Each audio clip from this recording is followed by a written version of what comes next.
She's filing suit. Those were the words my neighbor said, standing at the edge of my gravel driveway, not meeting my eyes. His voice sounded embarrassed, like he was delivering bad news that didn't belong to him.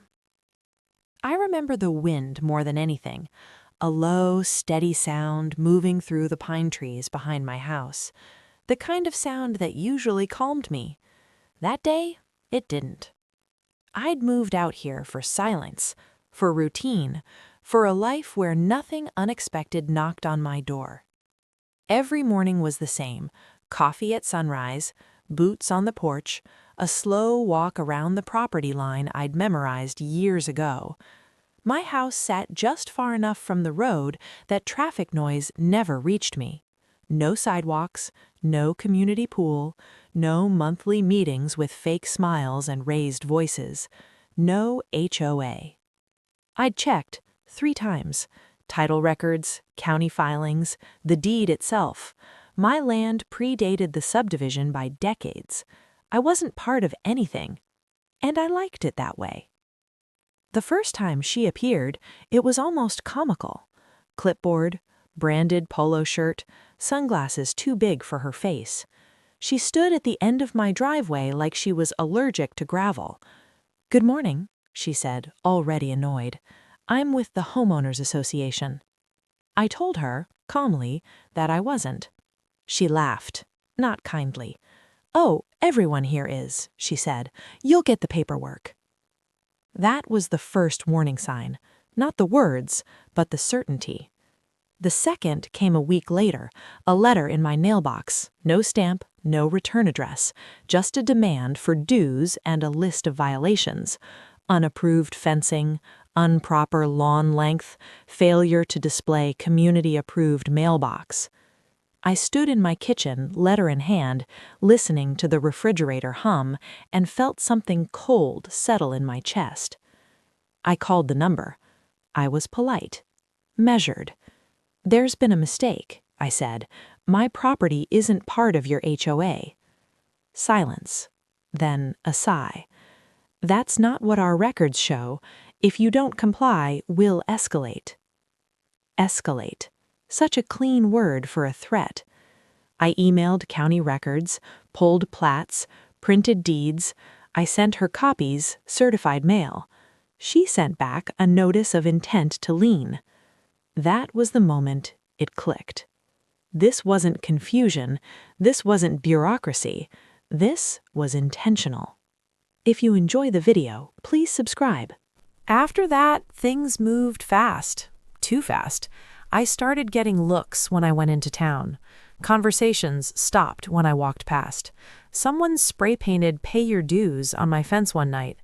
Another neighbor accidentally blocked my driveway during a community event. Rumors spread quietly that I was difficult, that I thought I was better than everyone else, that I was anti-community. I kept my head down. I responded to every notice with documentation, every threat with facts. She responded with fines. Then came the lawsuit, filed in small claims court. Claims, unpaid dues, penalties, emotional distress. Emotional distress. I sat at my kitchen table reading it, the sun setting through the window, and felt something shift. Not anger yet, something steadier. Resolve. Because the filing attached documents, and those documents were wrong. Very wrong. The plat map had been altered, my parcel ID was handwritten in, signatures were copied and pasted. Sloppy. That was her mistake. I used to work in compliance auditing, years ago, a quiet job that taught me one thing very well: paper always tells the truth eventually. I requested records, I filed information requests, I pulled archived filings, and what I found wasn't just about me. She had been expanding the HOA boundary illegally for years, folding in older properties, bullying owners who didn't know better, settling out of court, collecting dues she had no right to collect. Power through paperwork. I installed cameras, not to intimidate, just to document. They caught her trespassing, posting notices on my door, once screaming into her phone on my porch about how I was making her look stupid. Still, she escalated. A lien notice appeared in public records. My bank froze a line of credit pending investigation. For a week, it looked like she'd won. I slept badly, ate little, stared at the ceiling, listening to the house creak. Then, I did nothing. On purpose.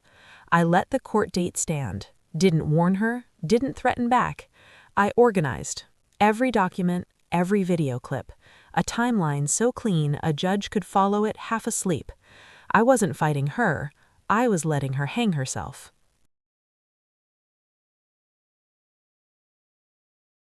The courtroom smelled like old paper and disinfectant. She arrived late, loud, confident, rolled her eyes when she saw me sitting quietly with a single folder. She spoke first, long, emotional, accusatory, painted herself as a volunteer victimized by a hostile homeowner, claimed authority, claimed precedent, claimed stress. The judge listened, expression neutral. Then he looked at me. I stood. I spoke slowly. I presented the deed, the county filings, the altered documents, side by side with originals.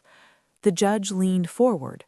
I showed the video of her trespassing, the forged signatures, the unlawful lien filing.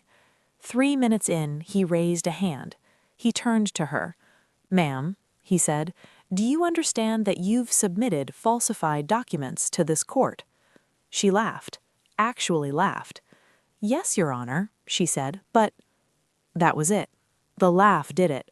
The judge's face changed. Not anger, something colder. He dismissed the case, ordered the lien removed, referred the evidence to the district attorney. Then, calmly, he asked the bailiff to step forward. She started shouting, threatening appeals, blaming everyone but herself. The cuffs clicked softly. 3 minutes. I walked out into the sun, alone. Weeks later, the HOA dissolved. Audits followed. Refunds issued. My fence was repainted by someone who wouldn't meet my eyes. The spray paint gone. My mornings returned. Coffee. Silence. Wind through the trees. Justice didn't roar. It clicked into place quietly, like a lock turning.